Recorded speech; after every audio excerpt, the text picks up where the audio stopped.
Welcome to Back to the Tactics Board, vlog number 1. In today's vlog, I'll be looking at the topic of defending with the ball.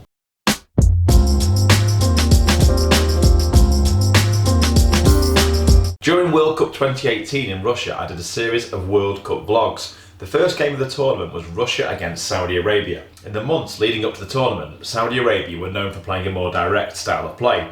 But a new manager came in and he wanted them to play out from the back and play a possession-based game. However, in this opening game, they were struggling to do that. They were playing the ball out and then losing the ball in dangerous areas, and then Russia were counter-attacking them at pace and causing them loads of problems. To make this topic relevant to you as grassroots coaches, I'll give you a coaching scenario.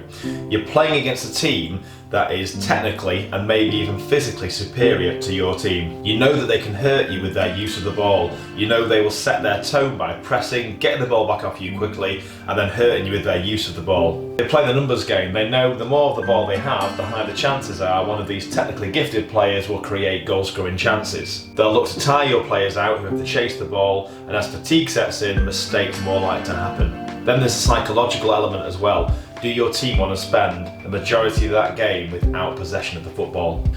Does possession have to be used for an attacking purpose? Well, no, it can be used to defend. You can actually keep the ball to almost buy yourself some time to unsettle the rhythm of the opposition. You can run down their energy as they chase you down. So look at when Brendan Rodgers was at Swansea, I remember them saying defending with the ball. And it's an interesting idea that a coach might use. Why just give the ball back to an opponent?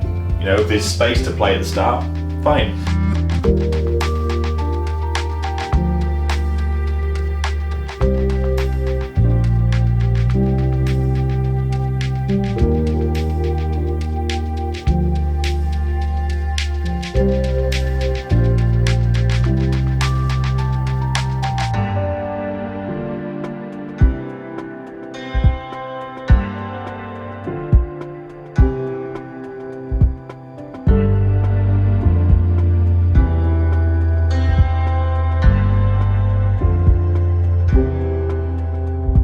Where it goes wrong and where it tells me it wasn't a tactical idea to defend with the ball is that they get given possession away in here.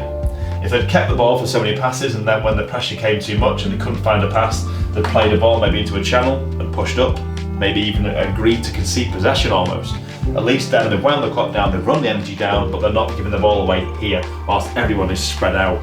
This also meant that Russia did not need to build up any kind of rhythm to their play.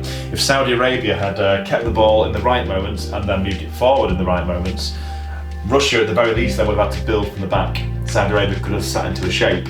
This would have meant that the Russian confidence, patience on the ball would have been tested. The rhythm of their play didn't matter. The rhythm was dictated by the Saudi Arabians giving them the ball back and saying, counter-attack quickly.